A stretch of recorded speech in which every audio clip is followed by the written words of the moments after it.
Welcome to Data Analysis for Education, and today we'll be discussing how to effectively use data analytics to improve student education standards and student assessments. So the first point I want to bring up here is collection of information. The most important and critical factor of assessments for students is to provide the students and with how well they did, and to provide teachers and educators with the data on student performance.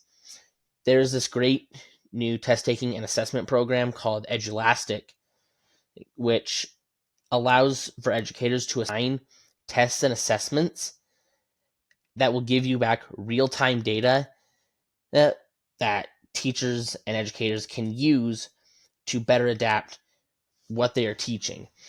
And some of the information that is provided in these are most missed questions among classes, most missed questions overall, which classes had the highest averages of passing, which ones had the lowest averages of passing. And the good part about the information that this provides is because it can allow educators to look back and think, how can I improve what I'm teaching? How can I change what I'm teaching? And we will discuss results and application of results later in this lecture. But the most important thing with collection of information is getting the results back quickly. Traditionally, it takes teachers time to grade stuff.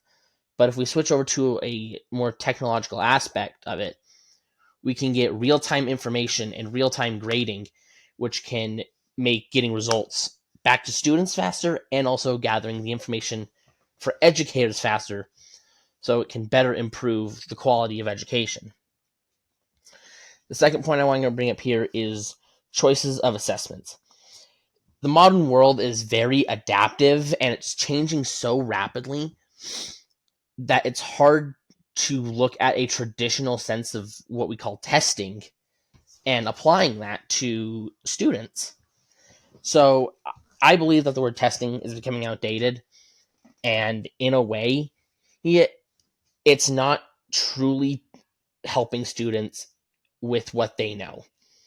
Because most testing nowadays is you take everything you learned and it's just muscle memory. There needs to be a more creative approach to the application of knowledge that is helping students understand the core ideas and objectives that teachers are teaching. And we can find other ways to teach them. It's not just about, memorize this information, analyze this information. I have talked to some teachers that have implemented gamified learning, and they have seen significant increases in overall test scores. And a third point I want to bring here is finding and applying results. Previously, we talked about data finding and collection of data. And again, the large point of data finding is for students to know how well they've done and how well they've applied themselves, and also for educators so they can improve how they teach. And the quicker we get back information, the better it could be. Yes, teachers that look back at how they've taught things, look back at class averages, can think, how can I better teach this? And if we just keep adapting that, who knows how well we can teach a subject 1 year, 5 years, even 15 years down the road, if we can constantly adapt and find the best way to teach something. So the importance of this is applying results to improve education standards. And it's also important for the students because then they can see how well they have applied themselves. But overall, the entire concept is applying what students know for educators to then learn how they can better teach. It without either one, the whole point of, in my opinion, testing is lost. So in conclusion here, data analysis is an important tool. I'd say it's even an essential tool that we need to be applying in a better way in all classrooms, because without it, student performance will go down. The quality of education will go down.